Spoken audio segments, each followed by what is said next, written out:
Hello, my name is Chameleonish, and today I will be reviewing Red Rising by Pierce Brown, which is book 1 in the Red Rising saga. This review will have spoilers in it, so if you have not yet read Red Rising, be warned. First of all, we're going to talk about why I love this book. What elements of the story made it great? What elevated it beyond just a book that I like? For me, that's mainly the pacing, and the plot. The pacing of this book is, for the most part, very fast, and there's no real fluff in this book. The beginning is a little bit slower, but even that is fast, and this book is full of so many great moments. It's not that long, yet it's packed full of plot. I would divide this book into 3 main sections: Darrow as a Red, Darrow in the Institute with Cassius, and Darrow in the Institute against Cassius. Darrow as a Red was my least favorite part, but still enjoyable. It was the setup. It taught us who Darrow was then, and it helps us to understand why Darrow has to change and what stays with Darrow. His anger stays with him, his love for Io stays with him, and his rashness stays. But he has to change to become someone more brutal so that he can help the Sons of Ares. I think that the setup does a great job at its namesake, setting up the book. Moving on to Darrow with Cassius. That part of the book was good, but it felt like it dragged more than the rest, but only for certain parts. That is to say, at parts it was still speeding, but only by 5 miles per hour instead of 25. In this section, some important things for Darrow's character happen as well.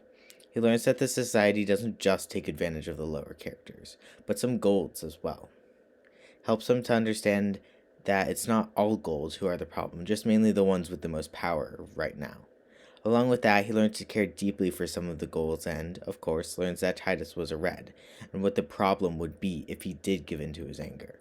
The last main section of the plot is when Darrow is separated from Cassius. This is where he truly learns to lead, to trust, and where to place his anger. He goes after the proctors finally, because he realizes that it is not the other kids' fault. They, for the most part, are not the corrupt ones yet. He learns how to lead, or begins to, and perhaps most importantly, he learns how to trust his friends with his life and his mission. Not overtly, but enough. Moving on to the good parts of the story. Those parts for me are the characters and the world building.